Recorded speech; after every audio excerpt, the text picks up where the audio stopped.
393장입니다.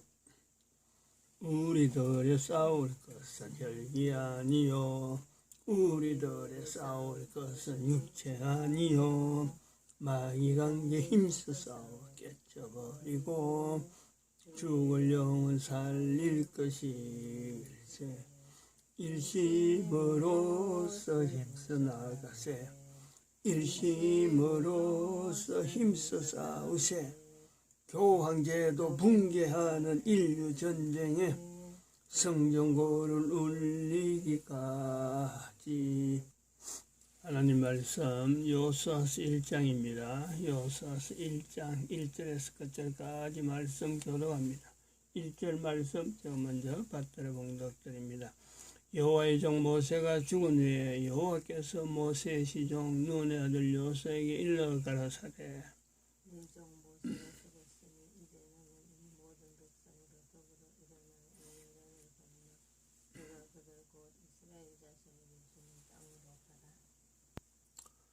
너희가 하나님의 성전인 것과 하나님의 성령이 너희 안에 거하시는 것을 알지 못하느냐.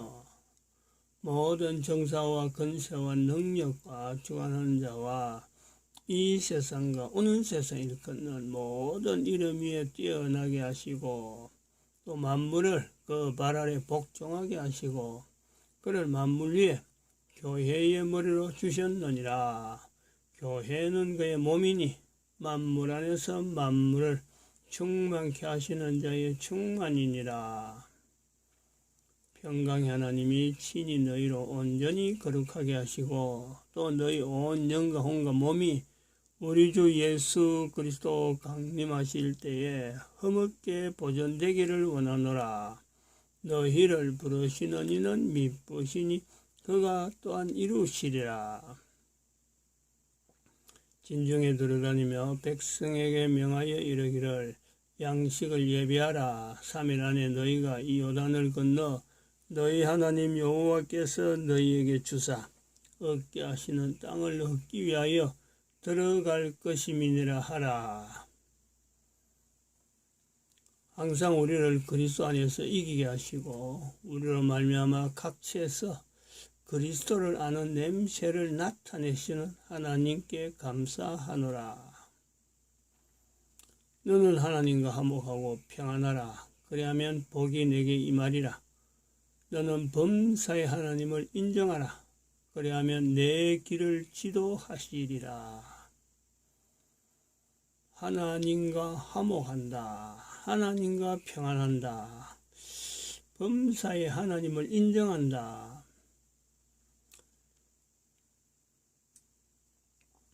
다 참 하나님을 인정할 수밖에 없고 하나님을 인정하지 않는 존재, 대표, 어떤 그 피조물로서 현재 존재하고 있는 모든 만물 중에서 만물 가운데 만물을 충만케 하시는 자의 충만 하는 표현을 써야 되는 그 입장이 있는 사도 바울. 만물은 창세기 2장 1절 할 때도 그랬습니다만 만물은 존재하는 이유가 한 가지입니다. 만물에게 존재하는 이유는 인간들의 존재를 위해서 인간들이 존재하기 위해서 만물이 존재하는 겁니다. 창세기 2장 1절의 해석을 좀 참고해야 되는데 만물에게 있는 공통적인 점은 뭐냐니까 하나님을 인정하는 것이 만물에게 공통적인 거예요. 만물에게. 인간이 별도로 떨어지는 겁니다. 인간의 특징은 만물의 특징하고 비교해서 인간의 특징은 하나님을 인정하지 않으려고 하는 것이 이게 또 인간의 특징이 될 수 있는 거죠. 이건 바로 우리 인간이 존재하는 누구든지 제외되지 못하는 내용이 바로 어떤 거냐면 인간의 존재 환경에 대한 이 인식이 사탄하고 연결되지 않기 때문에 그렇습니다.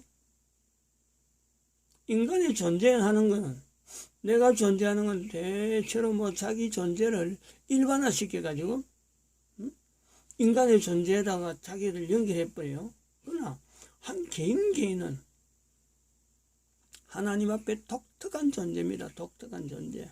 한 사람 한 사람에게서 하나님은 그리스도를 아는 냄새를 나타내는 역사를요, 하나님은 여전히 하고 있어요. 창세기 처음부터 들어갈 때부터 성경이 기록된 연대로부터 시작해서라도 그 이전도 분명히 있을 수가 있지만 개인의 존재는 얼마든지 가능한 여러 가지 요소가 있는데, 이런 개인 한 개인에게 하나님은 사도 바울에게 표현되어지는 지금 2000년 전에 너희가 하나님의 성전이다. 하나님의 성령이 너희한테 있다. 너희 각 사람을 통해서 하나님을 나타내는, 즉 그리스도를 아는 냄새를 나타내시는 하나님의 역사. 사도 바울도 지금 그 고백을 하고 있는 거죠. 자기가 살아오면서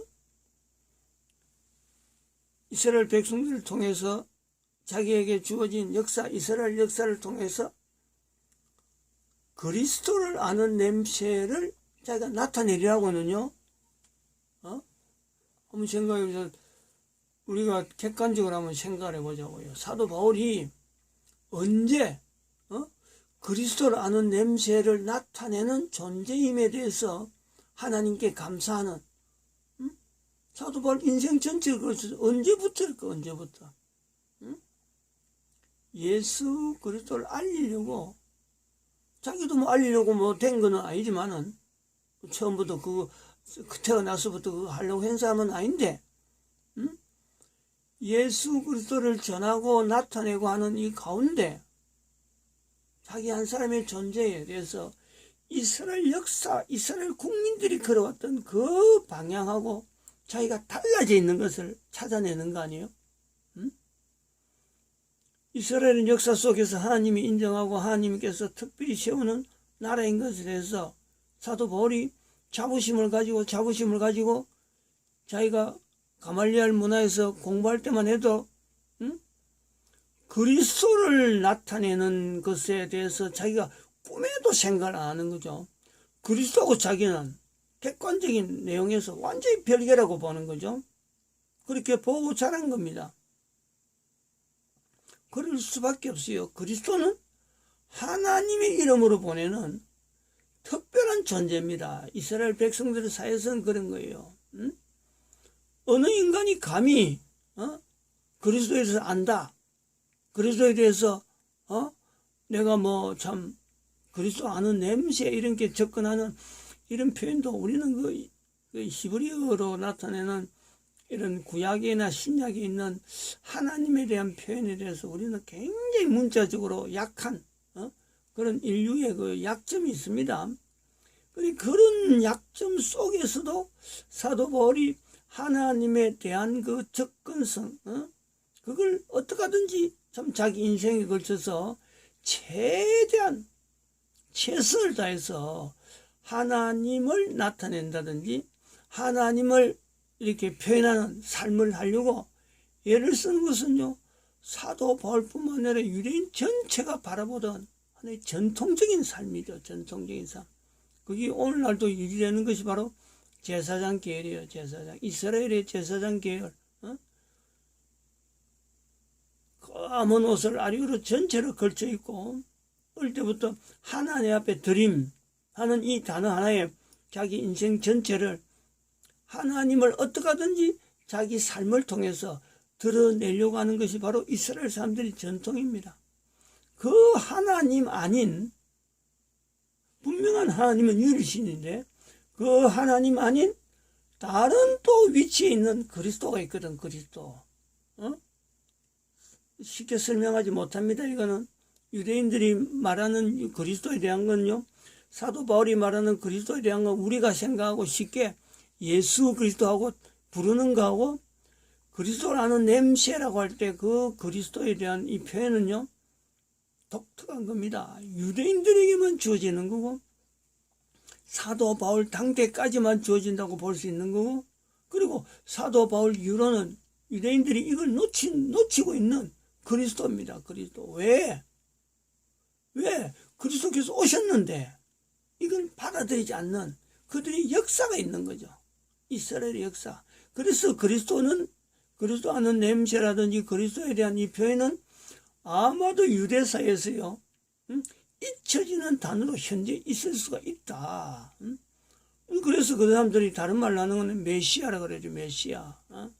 메시아라고 좀 이걸 이제 자기들의 일종의 변명하는 식으로 우리는 메시아가 오지 않았으므로 하고 이렇게 말하는데 바로 그리스도가 메시아라는 뜻이거든요. 메시아를 분명히 부인한 사람하고 부인하는 유대인 속에서 메시아를 인정하는 사도 바울, 그게 우리가 쉽게 말하면 그리스도를 아는 냄새를 나타내시는 하나님, 감사한다 하는 사도 바울의 그 어떤 그리스도에 대한 접근, 요 요소가 있단 말이죠. 그 에베소서도 있고 있는 말씀 중에서 교회라는 표현을 내둘러서 이렇게 어떻게 보면 좀 돌려서 이야기한 내용이 예수 그리스도라 하는 이 표현 앞에 예수 그리스도를 그를 만물 위에 그를 모든 이름 오는 세상 모든 이름 위에 높은 이름으로 둔다 하는 이것을 예수 그리스도라 하는 이 그리스도를요 자기 스스로도 사도 바울도 함부로 말을 못하니까 돌려서 이야기하네요. 빙빙 돌려서 지금 조심스럽게 이야기하는 거죠. 우리가 볼 때는 굉장히 조심스럽게 하나님에 대한 표현을 하긴 해야 되는데 이걸 어떻게 다른 말로 어떻게 할까 하는 고민을 하면서 또 나타내지 않으면 안 되기 때문에 그래서 돌려서 이야기하는 것이 그를 만물 위에 만물 가운데 그리스도 위에 아주 교회 위에 교회의 머리로 두셨다.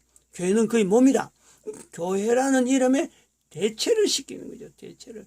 굉장히 조심스러운 그리스도에 대한 굉장히 조심스러운 그리고 또 메시아에 대한 자기가 살아가면서 메시아에 대한 이야기를 한다는 것 자체만 해도 아마 사도 바울은 늘 갈등이 있는 거고 또 한편 갈등 그것도 조심 있는 여기 요수아 1장에서 나타나는 내용을 보면은 3일 안에 너희가 이 요단을 들어간다 하는 그 3일이라는 기간 속에 있는 저 요단강 건너 앞에서 도대체 무슨 일이 있을지 모르는데 그 일을 자기가 맡아 나간다는 것 자체가 주저주저하던 그런 요수아에게 3일 안에 요단을 걷는다 하는 이 표현을 백성들에게 알리는 그 상황하고 사도 바울이 그리스도에 대한 표현하는 거하고요. 예수님에 대해서 이걸 하나님의 아들이라 하는 이 연결하는 거는요. 이스라엘 사회가 걸어왔던 그 사회 전통에 맞부딪히는 거예요. 정면으로 지금 도전하는 거예요. 그게 이제 사도 행전에서 우리가 설명하는 성령 행전에서 그대로 드러나는 거 아니에요. 얼마나 그게 어려운 상황인지. 사도 바울이 남긴 편지글에서는 자기의 그 변화되는 그 여러 가지 입장들을 우리가 그 편지를 하나의 그 자기가 쓴 글자 그 편지를 쓴 날짜나 연대별로 이걸 딱 조합해 보면 그런 것이요 그런 거 찾으려고 하면 또 그런 것까지 해야 되는데 우리는 그런 거 지금 안 하고 있잖아요. 그걸 해보면은 얼마나 조심하면서 예수님을 알리려고 하는지 고린도에서는 어떻게 표현하고 에베소에서는 어떻게 표현하고 갈라디아에서는 어떻게 표현하고 그 고민이 있는 거예요. 고민이 그 지역에 있는 사람들 또 그 지역에 있는 유대인들에게 보내는 그 해당에 보내는 글인지 안 그러면 해당도 없는 지역에 보내는 건지 굉장히 복잡한 엄청나게 나름대로 막 고민을 하는 그런 사도 바울의 표현이 있다. 그 중에서 그리스도라는 냄새라 하는 이 표현을 쓴다는 것 자체, 그거는 유대 사회하고 정면으로 부딪히는 그리스도에 대한 인식에 대한 내용을 가지고 있으면서 개인이 내가 그리스도라는 냄새를 다른 사람들에게 참 어떻게든지 이렇게 나타내는 그 위치에 있다는 것에 대해서요, 자기가 보통 이 고민이 아니고 반대로, 감사, 자기가 쓰임 받는다는 것에 대해서 그런 거죠. 자기의 걸어가는 걸음을 통해서 그리스도를 아는 냄새라 하는 이 말은 다른 말로 하면 하나님이 자기를 들어서서 선지자적인 위치에서 지금 쓰임 받는다. 자기가 자기 스스로 말을, 선지자란 말을 못해서 그렇지, 선지자의 전통이 있으니까, 전통을 아는 그 입장에서 보면은 과거에 자기 선조들 중에서 선지자라고 하는 이런 걸음들이 많이 있는 걸음에 사도 바울이 자기도 어느새 선지자적인 위치에 자기 있는 것을 인정하는 거예요. 받아들이는 거예요. 그러면서 그 애둘러서 말하는 표현이 다른 사람들을 통해서도 다른 사람에게서도 선지자적인 요소가 있을 수가 있다. 요 개연성이에요. 그래서 그리스도를 아는 냄새를 나타내신 하나님께 감사하노라. 이것이 오늘날 대한민국에도 하나의 접근이 되는 거예요. 대한민국 국민 전체에게 표현하는 겁니다. 이건 다른 사람들에게, 다른 나라 사람들에게 이렇게 강조 안 합니다. 강조할 이유가 없는 거예요. 여기 근거는 특별히 그냥 개인이 그냥 사도 바울의 글을 보고 우리가 해석하는 내용이 아니고, 하나님께서 대한민국이라고 하는 이 국호잖아. 국가 호칭. 하나님의 말씀 속에서, 즉 성경이라 하는 연결도 가능한 거예요. 성경 안에 하나님이 대화하는 내용에 대한민국이라는 단어를 썼다는 거 아니었었다. 이때가 대한민국이 이 땅에 있은 지가 70년이 지난 이때에 하나님께서 대한민국이라는 호칭을 썼다. 뒤에 망했다든지 이거는 조금 사람들에게 경각심을 주는 거고, 이 분명한 시대를 인정하게 하는, 받아들이는 그런 어떤 내용에서 하나의 대한민국에 대한 이게 보조죠, 보조. 우리가 중점적으로 봐야 될 것은 망했다가 중점이 아니고, 하나님이 쓰신 말씀에서 대한민국이란 이 대한민국 망했다는 말씀이 하나님 말씀이라 하는 요소에서 우리가 볼 때, 망했다는 건요, 대한민국에 대한 보조지, 대한민국이 망했다는 것이 보조는 아니다 말이에요. 분명히 망한 것을 나타내기 위해서 대한민국 망했다, 이거 나타내는 것이 하나님 말씀이 아니에요. 대한민국이 어쩌보면 이걸 나타내는 하나님께서 귀엽고 안 나타내려고 하면요, 하나님께서 그렇죠, 다른 표현이 얼마든지 있을 수 있습니다. 그런데 대한민국 건국 70년 후에 하나님께서 대한민국이라는 언어를, 표현을, 이 국호를, 아니 이걸 사용해가지고 망했다는 표현을 하셨다. 사도 바울 이야기를 많이 했지만은, 사도 바울이 만약에 지금 이 시대에 자기를 통해서 만약에 이스라엘 망했다, 그거는 이스라엘한테 볼 때는요 망한 것이 분명하죠. 그 당시거든. 그럼 분명히 이스라엘은 이제 다시는 못 일어서거나 하고 했을 거예요. 사도 바울도 하나님이 말씀한 거니까. 그런데 사도 바울이 지금 이 시대에서 태어나서 이 대한민국 망했다는 것을 하나님 말씀이다 라고 전한 사도, 정광훈 목사의 그 위치에서, 그걸 인정하면서 대한민국이라는 단어를 하나님이 사용했다라는 것을 본다면요, 아마 기절초풍을 하지 않을까. 왜냐하면 이 무게 때문에. 지금 이 봐봐요. 성경에 봐봐요. 특히 신약 성경에 예수님에 대한 표현을 하는 사도 바울이 예수님을 어렵게 표현하는 거, 메시아라 하는 이 표현도 어렵게 접근하는 거고, 그리스도에 대한 내용도 어렵게 접근하는데, 하나님께서 대한민국 망했다는 것을 하나님이 표현했다. 대한민국을 성경에 있는 인물 중에서 아마 제일 놀랄 사람은 사도 바울일 거라고 봅니다. 제일 놀랄 거예요. 제일 놀랄 거예요. 뭐 그렇게 우리가 추정하는 건 너무 좀 비약적인 내용도 되고 엉뚱한 데로 방향이 갑니다만은,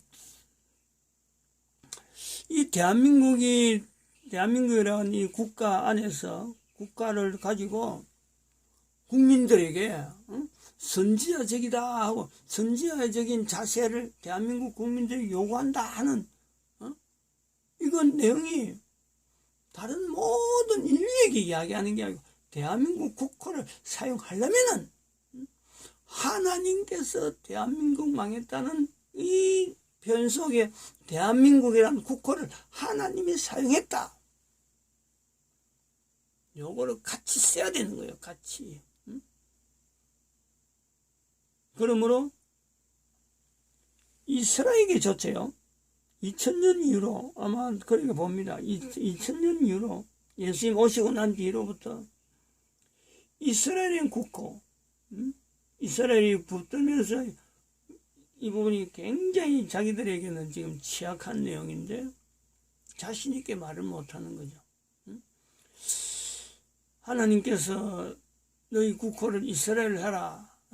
아브라함에게 약속했고 이삭에게 야곱에게 약속하던 그 전통에서 그 이스라엘이라고 하는 내용을 내가 너를 세웠다 하고 늘 이스라엘 하던 그 이스라엘을 2000년 이후에 이스라엘 백성들에게 사용하지 않은 거예요. 요거하고 우리가 하나님 앞에서 1000년, 2000년 이거는 뭐 순식간에 하루 이틀, 이것이 하나님 앞에 1000년이란 말이에요. 그럼 이 기간 동안에 사용하지 않은 인류에 쓰이는 국호인데, 각 나라마다 다니고 있는 사람들이 부르는 국호인데, 그 사람들이 부르는 국호에서 대한민국을 사용한 거예요. 대한민국.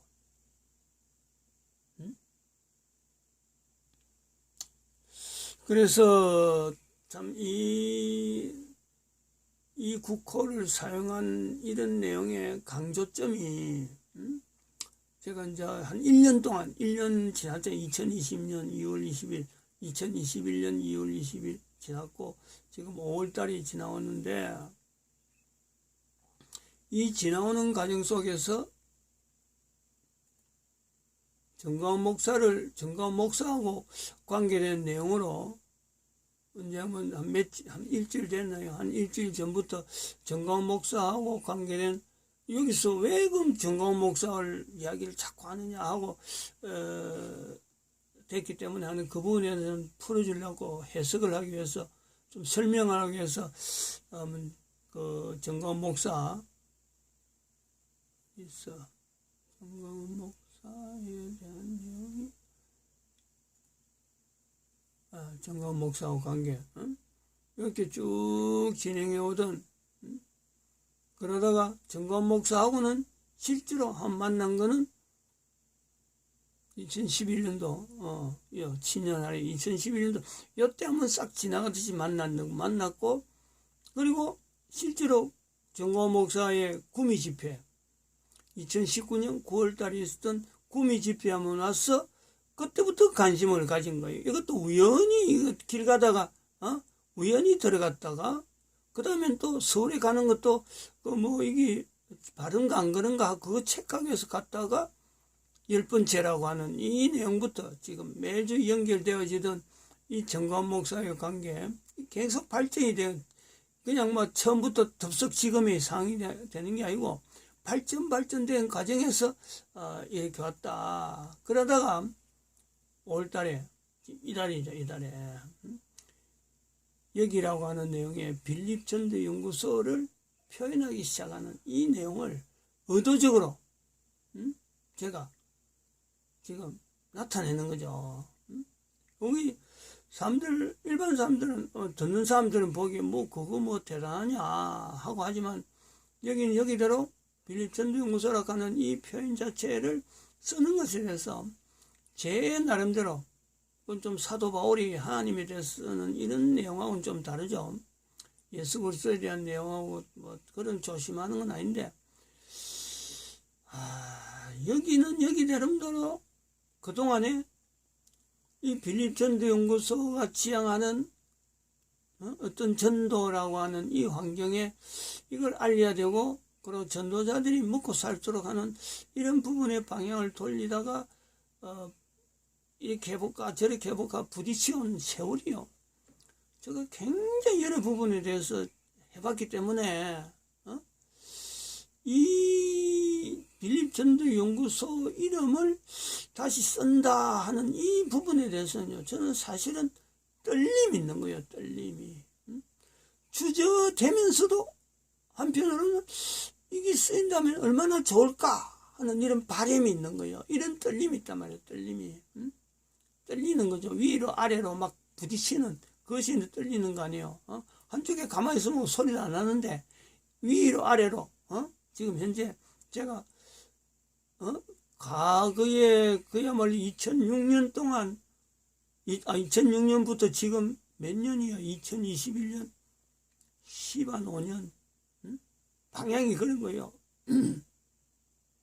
빌립 전도연구소 전도에 대해서 이렇게 참 나름대로 쭉 생각하던 이런 또 그런 행동하던 여러 사람을 또 참 전도 현장에 보내던 그런 내용이 가지고 있던 그것이 뭐 안 되는 거로 더 이상 내로서는 더 이상 안 되는 거로 내가 자포자기 하던, 그러면서 또 손을 날 수도 없고 빌립 전도연구소를 폐업할 수도 없고 사업체로서 어떤 기능 자체는 사라져 있는데 이거 그 홈페이지도 있습니다. 일부러 홈페이지도 만들어놓고, 근데 그 홈페이지도 없애지도 않고 그거 돈을 내야 되거든요. 홈페이지 둘라고 하면 돈을 내는데 3만 원씩 없는 처지에서도 그거를 3만 원 그거 안 주면 안 되나 싶은 그런 세월도 있었어요.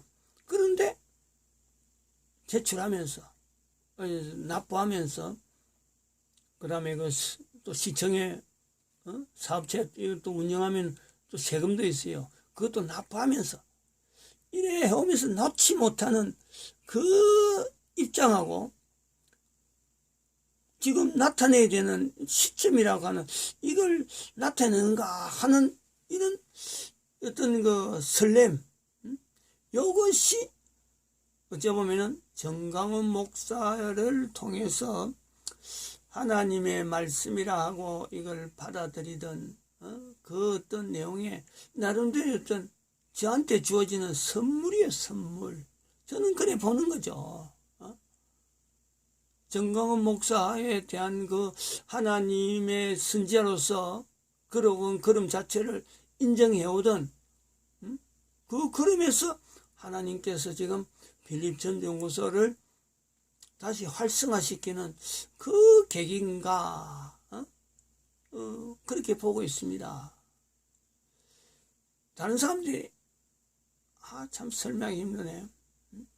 그 기분을 모른단 말이야. 그 기분. 근데 그 기분이 뭐 단순하게 내가 뭐 이런 내 혼자 기뻐해야 될 그런 내용이 아니거든. 이거는 빌립 전도연구소를 다시 이렇게 시작한다라고 하는 것은요, 이거는 전도에 대한 환경을 지금까지 하나님 앞에서 나타냈던 그거 자체가요, 없어진 거고 인정받지 못하는 거로 나는 받아들였는데, 그거는 어쩌면 지금에 있는 일을 하기 위해서는요, 그런 경험도 필요한 거예요. 즉 실패로서 끝나지 아니하고 하나님 앞에서 준비되어 왔던 그 요소로서 인정받는 거란 말이에요. 내가 무슨 사업을 해도, 내가 무슨 돈을 막 들여갖고 손해를 보고 이랬더라도 그거 다 수업료도 하고 지내왔던 그 말이 헛말이 아니라는 거지.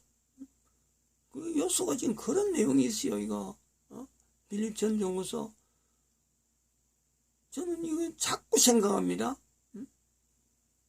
전에도 농촌에 있는 농기구 그 수레 그 돈 많이 들여 샀는데, 두 발 달린 거 샀는데, 그걸 살 때도, 어디 표시를 하게, 이거 어디 섞이면 또 안 되니까, 뭐로 썼고, 이게 뭐 어떻게 농장 이름도 없고, 그냥 뭐 개인이 하는 농사 짓는 건데, 이걸 뭘로 썼고 하다가, 내가 거기에도 썼다니까. 빌립전도연구소. 빌립이라고 썼나? 빌립전도라고 썼나요?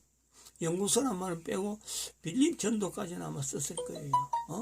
페인트로 그래 썼단 말이에요. 페인트로. 저는 그리 예착이 있어요. 그런 아련한 게 있어요. 사도 바울이 하나님에 대한 표현을 두려워하는 거하고는 좀 다른 표현에서 하나님께서 이제 빌립전도연구소를 다시 일을 시작하게 하시는가 하는 이런 기대, 요소가 있습니다. 요걸 좀 같이 누렸으면 하는 그런 생각이 있습니다. 마칩니다. 기도드립니다.